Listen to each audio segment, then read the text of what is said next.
प्रत्येक वेळेस आपण तुमच्यासाठी खूप नवीन नवीन इन्फॉर्मेशन आणतो आणि या वेळेस खूप अजूनही एक्साइटेड असणार आहे.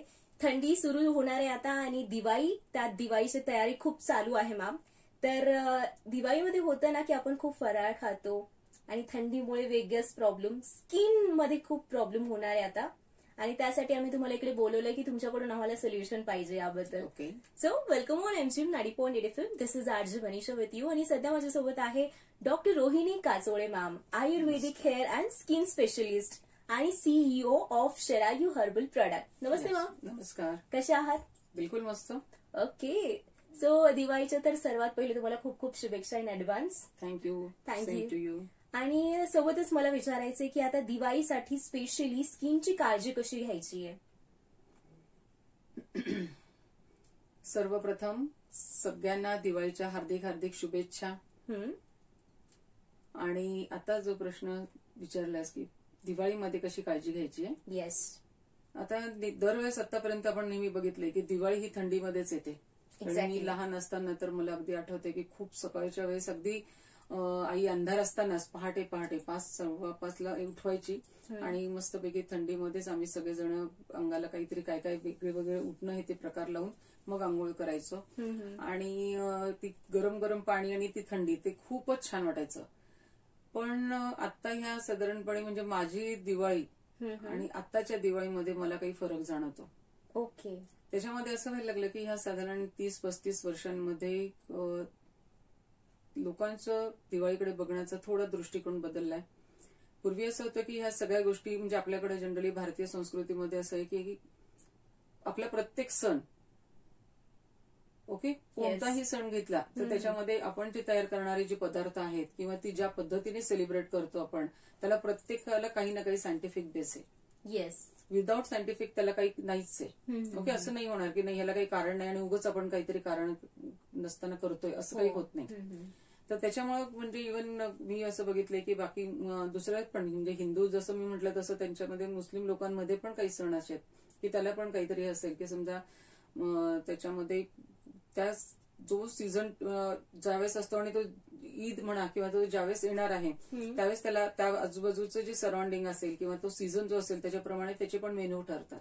तर तसं आपल्याकडे सुद्धा तसंच आहे की म्हणजे जनरली हा सगळ्यात मेन भाग आहे की सेलिब्रेशन आणि सीझन हे हेल्थशी रिलेटेड आहे. येस. आणि त्यामुळे त्या गोष्टींमध्ये म्हणजे जर आपण जानेवारीपासून जर सगळ्या गोष्टी धरल्या तर प्रत्येक महिन्यामध्ये जे जे सण येणार आहेत त्याला ते पदार्थ आपण करतो आणि खातोय. हो. तसं दिवाळीमध्ये सुद्धा तसंच आहे की आता दिवाळी येते तर ही थंडीतच येणार आहे.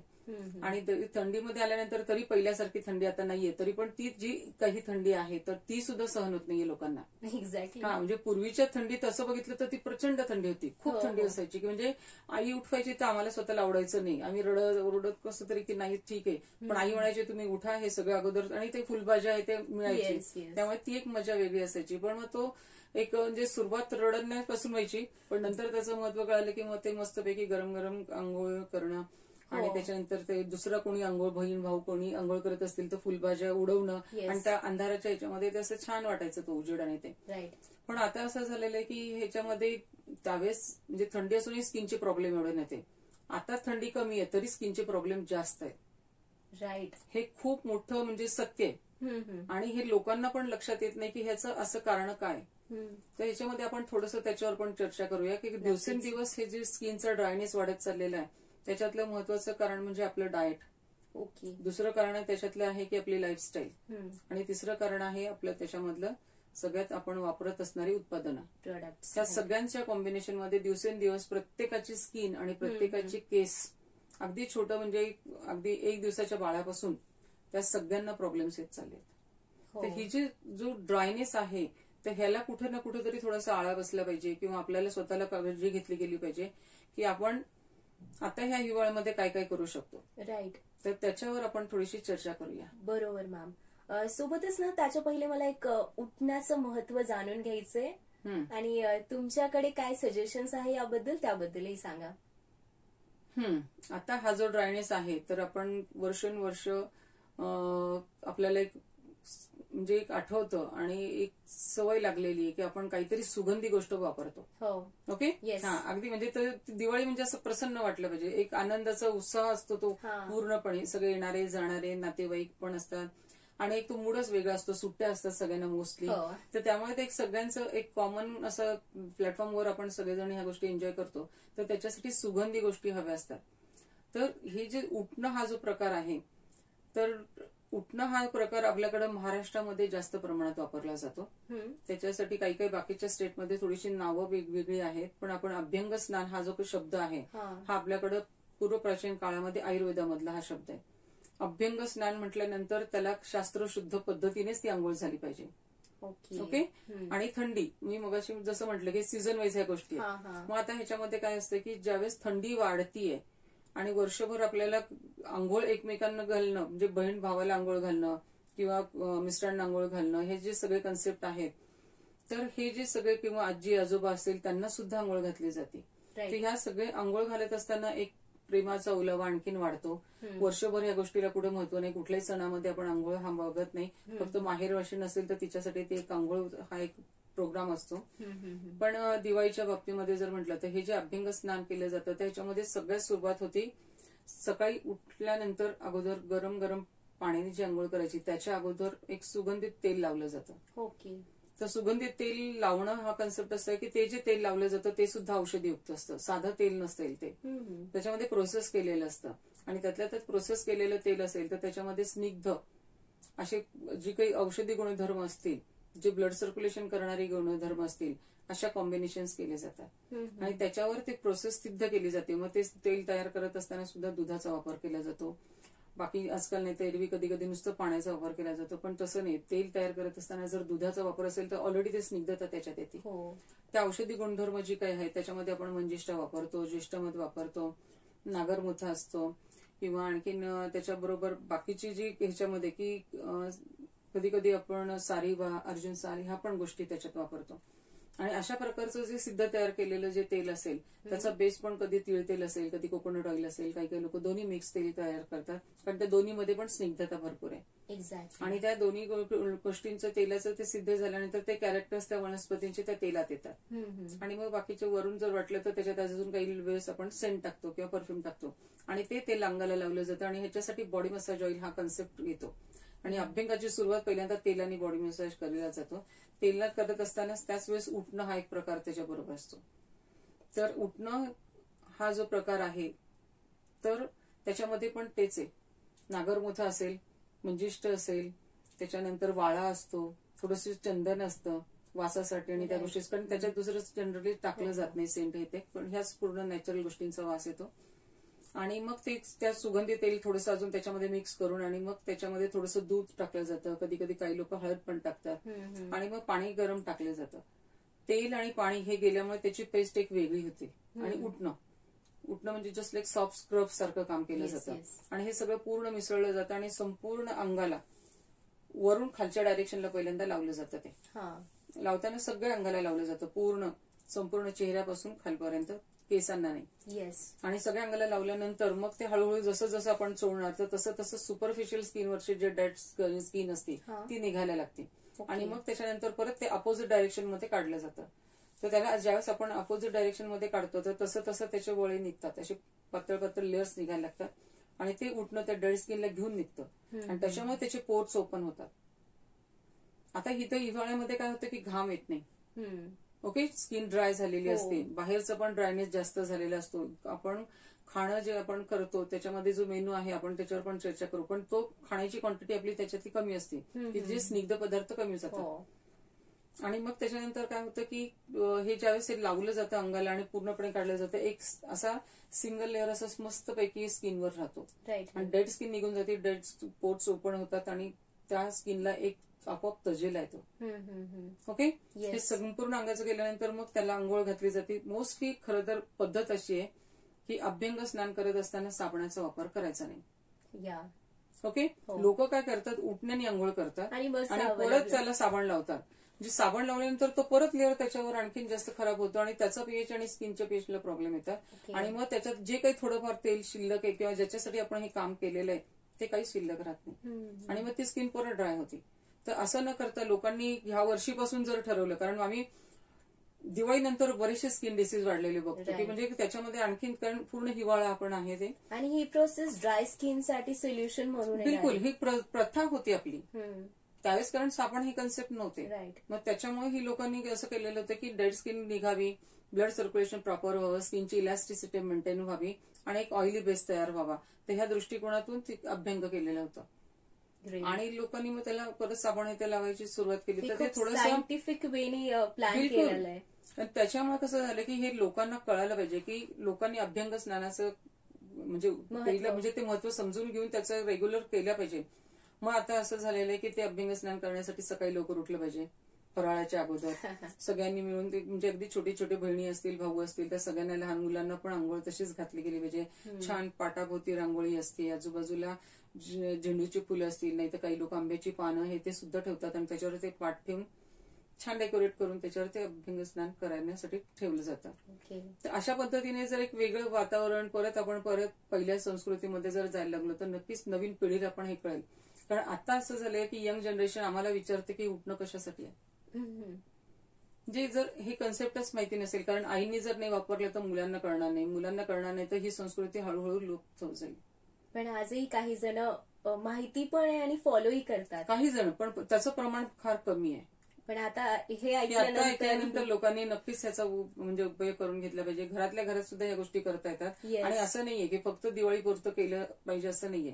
ह्याच्यातले पूर्ण हिवाळ्यापर्यंत सुद्धा हा कम्प्लीट 4-5 महिने सुद्धा आपण करू शकतो. अजून काही लोक आहेत, जसं तू अशी म्हटलीस की काही लोक फॉलो करतात, काही लोक अशी पण आहेत आमच्याकडे की आमचं जे दिवाळीचं उठणं तयार होतं ते लोक वर्षभरासाठी स्टॉक करतात. त्याचे आमचे मोठे रिफिल पॅक असतात, अर्धा किलो, 1 किलो, 2 किलोचे पॅकिंग, आणि ते लोक वर्षभर घेतात आणि ते रेग्युलर वापरणारी पण आहेत. पण तरी मी म्हणेल की त्याचं प्रमाण कमीच आहे. तर उलट लोकांनी ह्या प्रकारच्या गोष्टी वाढवल्या तर नक्कीच त्याचा फायदा जास्त होऊ शकतो. ऑफकोर्स.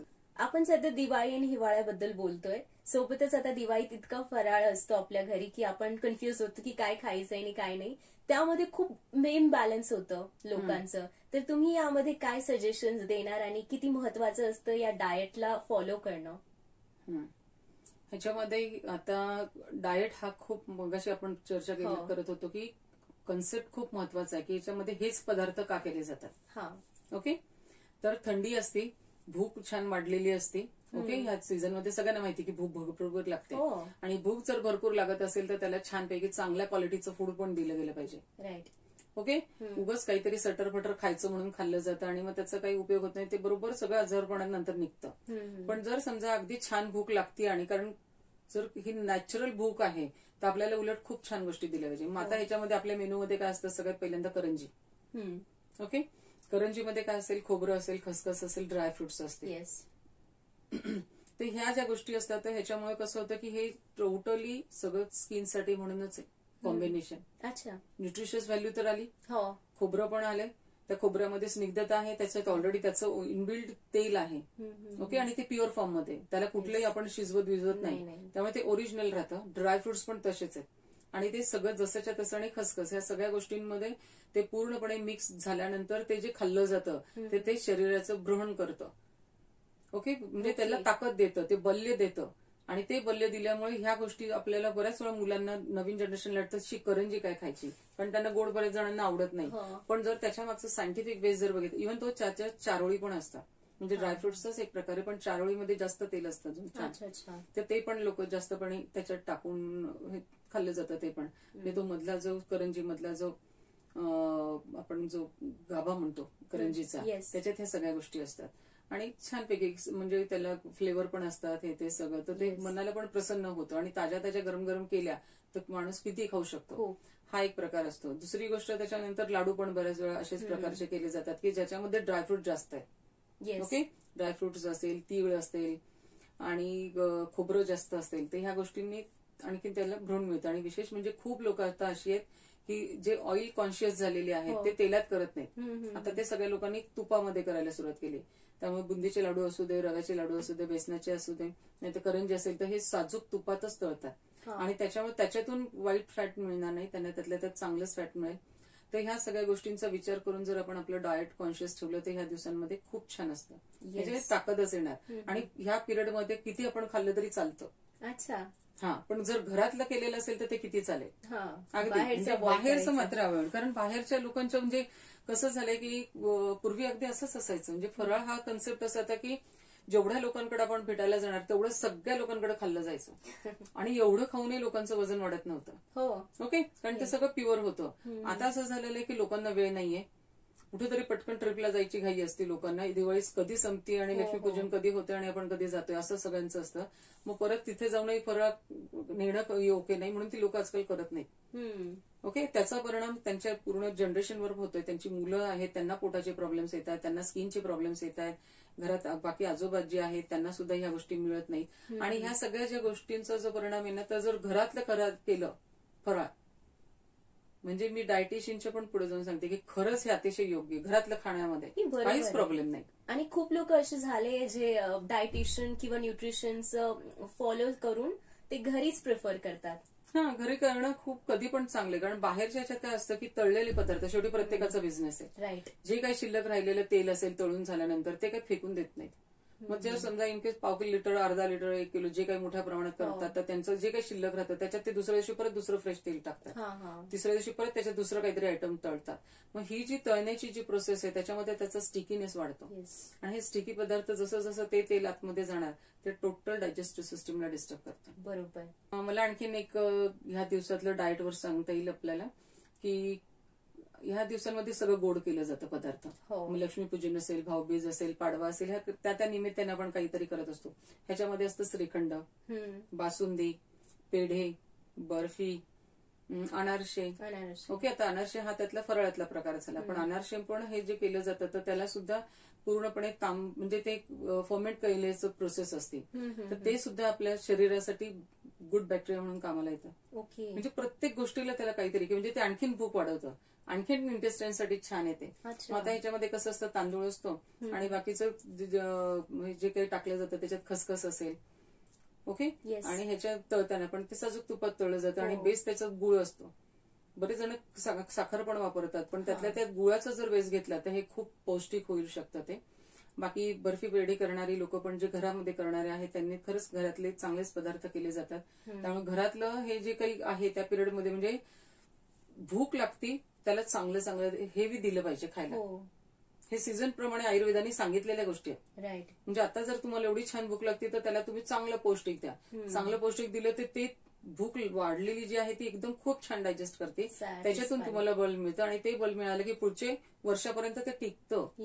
तर ह्या पद्धतीचा जर विचार केला आणि ह्या सगळ्या जर गोष्टी म्हणजे श्रीखंड खाऊ शकता, फारच ज्यांना कोणाला डायबिटीस आहे ठीक आहे, गोड कमी म्हणजे साखर जर कमी टाकली किंवा गुळ कमी टाकला तर त्याच्यामध्ये ते त्यांना पौष्टिकता होऊ शकते आणि चांगली गोष्ट असणार आहे. कारण ड्रायफ्रुट्स फूड हे सगळं डिझाईन केलं गेलं हिवाळ्याच्या हिशोबाने. बिलकुल सगळं म्हणजे ह्याच्यातले सण येणारे म्हणजे दिवाळीपासून आपण ह्याच्यापर्यंत पण संक्रांतीपर्यंत पण बघितलं तर संक्रांतीला सुद्धा ते सायंटिफिकच बेस आहे. एक्झॅक्टली. पोळा असेल, काही कोणताही सण, पाडवा असेल, काहीही. दिवाळीचा अजून एक खूप मुद्दा असतो की लहान मुलं फटाके फोडतात, त्याचा धूर, पोल्युशन हे मोठ्यांवर किंवा लहानांवर पण म्हणजे ऑलमोस्ट सगळ्यांनाच तकलीफ असते याची. तर मग मॅम याच्याबद्दल तुम्ही काय सांगणार, हाऊ टू प्रोटेक्ट आवरसेल्फ? आता ह्याच्यामध्ये जो काही फटाक्यांचा जो धूर आहे हा अतिशय तसं बघितलं तर खूप डेंजरस आहे, खूप खूप डेंजरस आहे. त्यातल्या त्यात काही काही जी फटाके आहेत की म्हणजे त्याच्यातून जो येणारा जो धूर आहे तो इतका काळा कुळकुळीत धूर असतो आणि इतकं प्रचंड कार्बन असतं त्याच्यामध्ये. आणि ह्या सगळ्या धुळामध्ये आणि त्या ह्याच्यातून जी लहान मुलं आहेत की ज्यांना अलर्जिक ब्रॉन्कायटिस आहे किंवा ज्यांना अस्थमाची हिस्ट्री आहे, मोठी पण असतील, कोणी पण असतील, ह्या सगळ्या लोकांना ह्या फटाक्यांचा त्रास होतो. कारण ऑलरेडी ड्रायनेस सगळीकडे असतो, शरीरात पण ड्रायनेस झालेला असतो आणि मग त्याच्यामध्ये कुठेही आर्द्रता नसते हवेमध्ये. त्यामुळे काय होतं की हा जो धूर निघतो किंवा त्याच्यामध्ये जो काही स्मोक असेल, कार्बन असेल, ह्या ज्या गोष्टी आर्द्रता असेल तर ते ऍब्सॉर्ब करतं. पण इथे आता आर्द्रता नाहीये, तर सगळीकडे संपूर्णपणे ड्रायनेस असतो आणि त्याच्यामुळे काय होतं की ते टोटली फ्री होतं सगळीकडे. त्यामुळे ज्यावेळेस हे लंग्समध्ये जातं तर अशा पद्धतीने बऱ्याचशा लोकांना डोळ्यांना त्रास होतो, लोकांना स्किनला अलर्जी येते, स्किनवर खाज येते, अस्थमाचे अटॅक तर खूप वाढतात त्या पिरियडमध्ये, ब्रॉन्कायटिसचे पेशंट्स खूप वाढतात. त्याच्यानंतर केसांच्या बाबतीत पण म्हणजे काही काही वेळेस ह्या केसांना सुद्धा ते इतकी आणखीन ड्राय करतात की त्याच्यानंतर त्याची शायनिंग सुद्धा जाते. राईट. तर हे जे काही म्हणजे कोणाला कशाची अलर्जी असेल हे सांगता येत नाही. तर त्याच्यामुळे ह्या सगळ्या गोष्टी ज्या आहेत किंवा ज्या मुलांना अशी काही हिस्ट्री असेल किंवा घरातल्याही कोणाला जर अशी हिस्ट्री असेल तर त्यांनी मोस्टली मास्क लावून हे ह्या गोष्टी कराव्या किंवा त्याच्यापासून थोडंसं लांब राहावं किंवा घराच्या बाहेर पडू नये, लांबूनच त्याचा आनंद घ्यावा.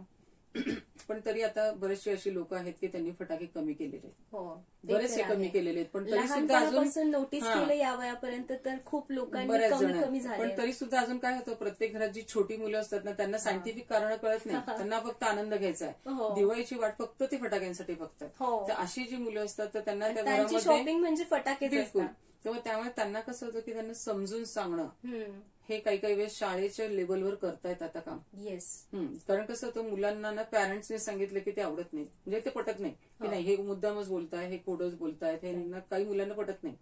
मग ज्यावेळेस शाळेतून अशा प्रकारचं नॉलेज दिलं जातं की नाही ह्या फटाक्यांचा असा असा त्रास होतो, नेचरसाठी अशा पद्धतीने, जसं ही मधल्या पिरियडमध्ये प्लास्टिक हटावसाठी पण ही मोहीम झाली सगळी, शाळेतून खूप छान काम झालं. तर अशाच पद्धतीने ही फटाक्यांसाठी किंवा पोल्युशनसाठी जरी मुलांना लहान, कारण बेसिक माइंडमध्ये असं असतं की लहान मुलांच्या डोक्यावर तुम्ही जे बिंबवाल ते पटकन कॅच होतं आणि ते त्यांच्या कायमचं आयुष्यभर डोक्यात राहतं. जपानमध्ये हे किंवा बाहेरच्या देशांमध्ये सुद्धा जी अति प्रमाणामधली जी स्वच्छता आहे त्याचं मेन कारण ते त्यांना बेसिक नॉलेज अगदी लहान केजी नर्सरी पासून होतं. अच्छा. आणि त्याच्यामुळे ती मुलं कधी तुम्ही किती नंतर बिघडा, समाजाने किती बिघडायचा प्रयत्न करा, ते नाही बिघडत. त्यांचं माइंड सेटअप फिक्स झालेला असतो की नाही हे नेचरसाठी चांगलं नाही, हे आपल्याला करायचं नाही म्हणजे नाही. आज सुद्धा अशी मुलं आहेत की जे घरातल्या पॅरेंट्सला सांगतात की प्लास्टिक वापरू नका, ते स्वतः जाताना स्वतः पिशव्या घेऊन जातात. काही मुलं आहेत अशी. तर ते काही मुलांना हे जर गोष्टी कळतात तर हे थोडंसं पोल्युशनच्या दृष्टीने हे चांगली गोष्ट नाहीये. मग अशा वेळेस काही फेस मास्क आपण प्रिफर करतो लोक, पण त्याच्यातही आता तुम्ही जसं सांगितलं की प्रोडक्ट खूप चूज करताना खूप विचार करावं, तर त्याबद्दल काय सजेशन देणार तुम्ही? नाही म्हणजे मास्कसाठी? येस. अच्छा. मास्कसाठी तर बरेच प्रकार आले. कोविडने मास्क लोकांना सांगितला, समजून सांगितलं आणि लोकांनी यूज पण भरपूर प्रमाणामध्ये केला.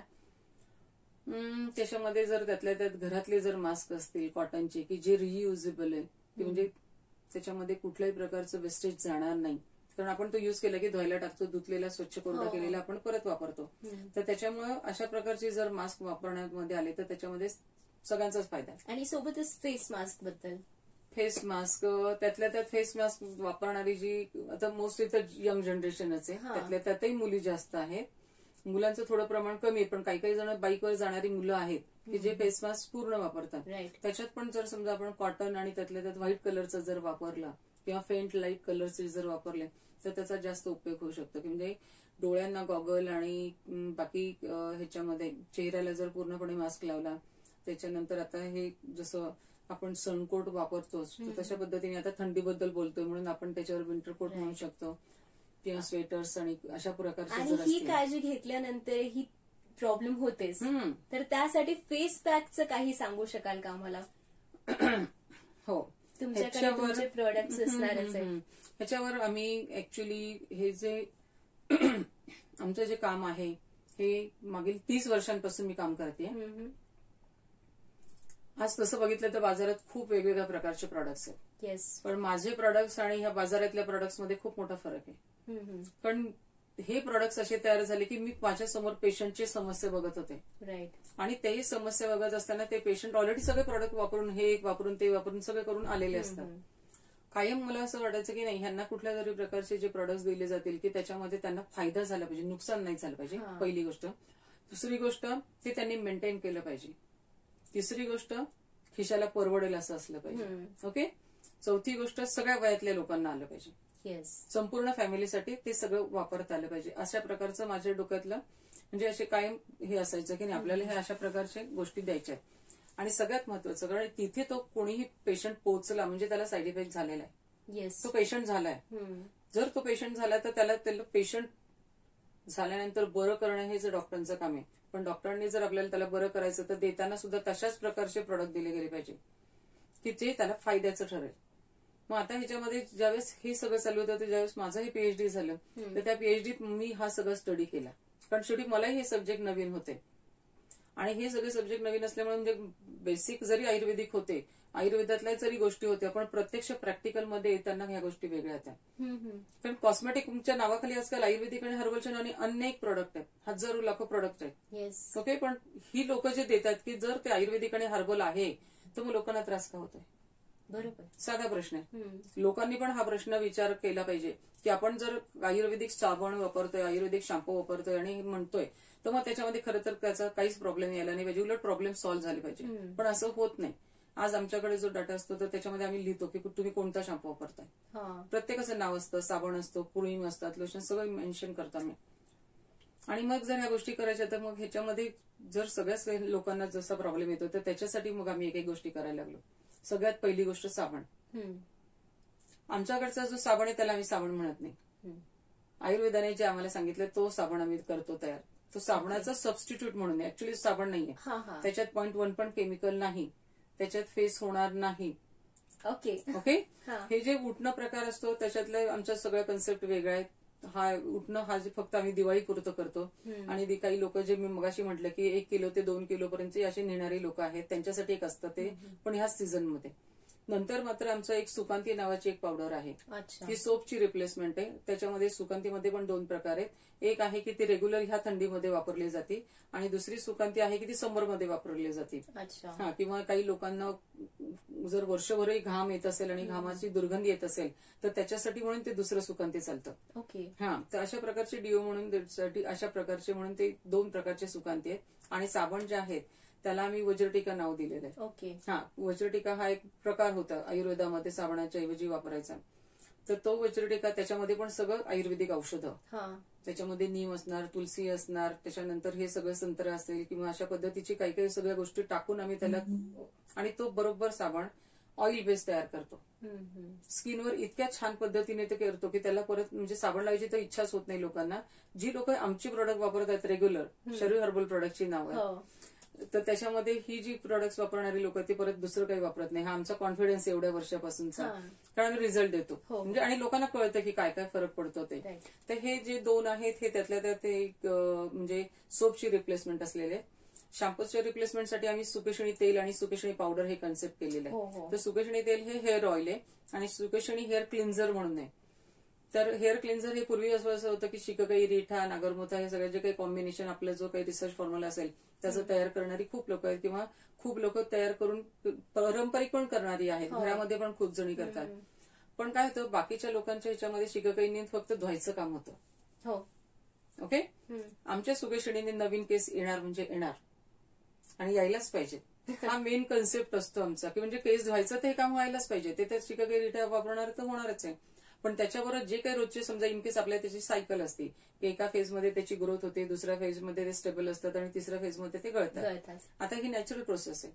पण प्रोसेस अशी पाहिजे की जेवढे रोजचे केस जात आहेत तेवढे केस स्वतःहून परत आले पाहिजे. बरोबर आहे. तर ती येण्याची जी प्रोसेस आहे ती बाकीच्या गोष्टीत होत नाही, ती जी सुकेशणीत होती. हे सगळ्यात मोठं आमचं अचिव्हमेंट आहे. Okay, yes. तर त्याच्यामुळे हे क्लिन्झर जे आहे ही पहिली गोष्ट की नवीन केस आणणारे बाकीचे कुठलेही प्रॉब्लेम्स म्हणजे कोणताही केसांचा जो काही प्रॉब्लेम आहे तो त्याच्यात सॉल्व्ह व्हायला लागतो. पण सगळ्यात महत्वाचं आणखीन एक गोष्ट केली की खूप सुरुवातीच्या काळामध्ये ना आम्ही त्याला उकळण्याची प्रोसेस ठेवली होती की जी पारंपरिक पद्धत आहे की शिककाई, रिठा लोक उकळून घ्यायचे आणि मग ती वापरायचे. पण आता आमची शिककाई त्याच्यातही आम्ही आता ऍडव्हान्स केलेलं आहे. ओके, की त्याच्यात उकळायची गरज नाहीये. त्या इतक्या त्याच्यात प्रोसेस केलेल्या असतात आणि त्याच्या ह्याच्याप्रमाणे नुसती ती पाण्यात टाकायची आणि वापरायची. त्याच्यातही 0.1 पण केमिकल नाही, SLS नाही, काही नाही, काहीच नाही. किंवा वेगळ्या नावाने लोक विकतात तसलं काहीच प्रकार नाही. ही पावडर फॉर्म मध्येच 100% आहे. आणि मी तर नेहमी सगळ्यांना सांगत असते शरीर हर्बल प्रोडक्ट्स मध्ये आम्ही सगळ्यात अगोदर जास्त लोकांच्या गोष्टींना महत्व देतो. प्रोडक्शन करणं आणि पैसा कमवणं हा कन्सेप्ट नाहीये, पण सगळ्यात महत्वाचं जोपर्यंत शरीर हर्बल प्रोडक्ट जिवंत आहे तोपर्यंत ह्याच्यामध्ये कोणत्याही प्रकारचे रासायनिक द्रव्य कधीही अवेलेबल नसणार. आणि आम्ही तयारही करणार नाही कॉस्मेटिकच्या मागे, कारण ज्यांना घ्यायचं त्यांना भरपूर मार्केट पडलंय. आमच्याकडे येणारा क्लास पण ठराविकच क्लास असतो, पण तो परफेक्ट असतो. ते लोक स्वतः वैतागून आमच्याकडे आलेले असतात, त्याच्यामुळे आम्ही परत त्यांना देणार नाही. त्यामुळे आमचं हे 100% पूर्णपणे आयुर्वेदिक प्रोडक्ट्स असतात. आणि सगळ्यात महत्वाचा तुम्ही प्रश्न विचारला की फेस पॅक. ओके, आता ऑलरेडी थंडी आहे, कारण ते पण सीझन प्रमाणे आमच्या गोष्टी बदलतात. त्याच्यामध्ये आता हे काही थंडी असेल तर थंडीमध्ये साधारणपणे आपल्याला जे लागतील तर ते ऑरेंज बेस थोडेसे पाहिजे. ओके. त्याच्यामध्ये जर इचिंग असेल काही असेल तर त्याच्यामध्ये नीमवाले काही फेस पॅक असतील आमचे. त्याच्यानंतर कधी काही असं जर वाटलं की आपल्याला नाही बाकी काहीच प्रॉब्लेम नाही पण जस्ट मेंटेन करायचं आहे तर रेग्युलर फेस पॅक पण आहेत. मग त्याच्यात काही गुलाब आहे, काही चंदन आहेत, हे सगळे प्रकारचे साधारण 6 प्रकारचे फेस पॅक आहेत. ओके. आणि त्याच्यावर पण सगळं मेन्शन केलेलं आहे की ड्राय स्किनसाठी हा असेल, ऑइली स्किनसाठी हा असेल, किंवा काही लोकांना इनकेस असं वाटलं की नाही आता थंडीमध्ये फेस पॅक कसे वापरायचे तर ह्याच्यामध्ये फक्त काही नसतं, साध्या दुधात वापरायचे. साध्या दुधात जरी फेस पॅक वापरले आणि पातळ लेअर जर लावला आणि अगदी थिन लेअर म्हणजे खूप असं थिक नाही, बऱ्याच वेळा पार्लरमध्ये ते थापलं जातं अक्षरशः. ओके. आणि तो सगळी दुसरी चूक अशी असते की ती वाळेपर्यंत ठेवतात. बिलकुल फेस पॅक वाळेपर्यंत ठेवायचे नाही. आयुर्वेदाचं हे वैशिष्ट्य आहे की त्याच्यामधले जे इन्ग्रेडियंट्स आहेत ना ते तेवढ्या 5 ते 7 मिनिटात काम करतात. अच्छा. बिलकुल त्याला ठेवायची गरज नाही, काही नाही. अगदी मोजून ते अर्धवट ओला असताना सुद्धा धुतलं तरी चालू. आणि दुधात जर केला तो आणि पातळ करतोय त्याच्यामुळे स्किन बिलकुल ड्राय होत नाही. आणि त्याच्यात पण अजून ह्या दिवसांमध्ये रिंकल पॅक म्हणून एक आहे आमचा. रिंकल पॅक सुद्धा तसाच आहे की म्हणजे रिंकल्स येतात, बऱ्याच वेळा ड्राय स्किन होते आणि एज फॅक्टर प्रमाणे रिंकल्स वाढतात. तर त्याच्यासाठी सुद्धा हा रिंकल पॅक जो आहे तो साध्या कच्च्या दुधात लावायचा. अच्छा. म्हणजे छोट्या छोट्याच गोष्टी सर्वसाधारणपणे पटकन अवेलेबल होतील अशा गोष्टी. आणि विशेष म्हणजे रोज वॉटर आम्ही वापरू देत नाही. कुठेही रोज वॉटर प्युअर मिळत नाही. त्याच्यापेक्षा न वापरलेलं परवडतं, कारण त्याच्यातून अजून दुसरे प्रॉब्लेम्स येण्यापेक्षा तर हे बरं आहे साधं पाणी. बरोबर. ओके. साधं पाणी, साधं दूध, कच्चं दूध. साधं दूध. येस. तर हे अशा प्रकारचे बरेच प्रॉडक्ट आहेत. टोटल आपण असे वेगवेगळ्या प्रकारचे मग पिगमेंटेशन पॅक आहे, पिंपल पॅक आहेत, त्याच्यानंतर स्किन ग्लो पॅक आहेत, असे खूप कन्सेप्ट वेगवेगळे आहेत आणि त्या पद्धतीने पण प्रॉडक्ट करतो. केसांशी सुद्धा रिलेटेड तसेच आहे. नवीन केस फास्ट आणण्यासाठी म्हणून म्हणजे काही पॅक आमच्या असे की जर चॅलेंज असतं 7 दिवस जर तुम्ही तो पॅक लावला तर 8व्या दिवशी केस नाही दिसला तर चॅलेंज. इतके फास्ट आहेत म्हणजे केस यायला पण लागतात. म्हणजे लोकांना काय कन्सेप्ट आहे की आयुर्वेदाला उशीर लागतो. बिलकुल नाही. आता तो जमाना गेला. आयुर्वेद इतकं फास्ट आहे की मी तर म्हणते की म्हणजे त्याच्यापेक्षा फास्ट. म्हणजे केस गळण्याचं मी एका मागच्या आमच्या व्हिडिओमध्ये सांगितलं होतं की आमच्या शिरोधाराने 2ऱ्या ते 3ऱ्या दिवशी केस गळणं थांबतात. ओके. इतके फास्ट आहेत. मग अजून कारण ह्या सगळ्या गोष्टी ऑलरेडी ट्रीटमेंट म्हणजे काय असतं की एक तर ऑलरेडी झालेले साईड इफेक्ट आम्ही काढतो. सगळ्या गोष्टी सगळे लोक वापरून येतात. ते आलेले साईड इफेक्ट काढायची म्हणजे साधी ट्रीटमेंट असते. येस. म्हणजे तुम्ही खानपान पासून तर एक्सटर्नल इंटरनल सगळ्या प्रॉब्लेमचं सोल्युशन दिली. पूर्णपणे ह्या गोष्टींचा विचार करूनच ते प्रोडक्ट केले जातात. Thank you so much ma'am. पुन्हा एकदा तुम्ही तुमच्या वेळेतून वेळ काढला आणि नॅचरल पद्धतीने कसं सिक्युअर करता येईल आपल्या स्किनला, हेअर्सला सांगितलं. या दिवाळीत आणि हिवाळ्यात नक्की एकदा व्हिजिट करा शरायू हर्बल प्रोडक्ट्सला. Thank you so much. Thank you so much. आणि सगळ्यांना दिवाळीच्या पुन्हा हार्दिक शुभेच्छा देतेय.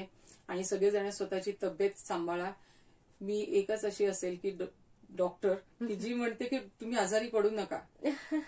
आजारी पडू नका. देवाने इतकं छान शरीर दिलेलं आहे, छानपैकी स्वतःची काळजी घ्या. आणि कधीही प्रॉडक्ट सिलेक्ट करताना स्वतः विचार करा. आपल्याला विचार केल्याशिवाय गत्यंतर नाही. आज सोशल मीडिया इतक्या मोठ्या प्रमाणामध्ये आहे की तो आपल्याला 2-3 मिनिटं विचार सुद्धा करू देत नाही. 20 सेकंदाच्या जाहिरातीमध्ये आपण हारतोय. तर ह्या सगळ्या गोष्टी तुम्ही विचार करायच्या की तुम्ही पैसा जो कमवताय तुमच्या स्वतःसाठी कमवा, तुमच्या स्वतःच्या संपूर्ण कुटुंबासाठी सगळ्या ह्या गोष्टी करा, पण स्वतःची तब्येत सांभाळून करा. आणि तुम्हाला सगळ्यांना हार्दिक शुभेच्छा. Happy Diwali. Thank you so much. Thank you. And you guys stay tuned to Angel 90.8 FM. साथ है तो बात है.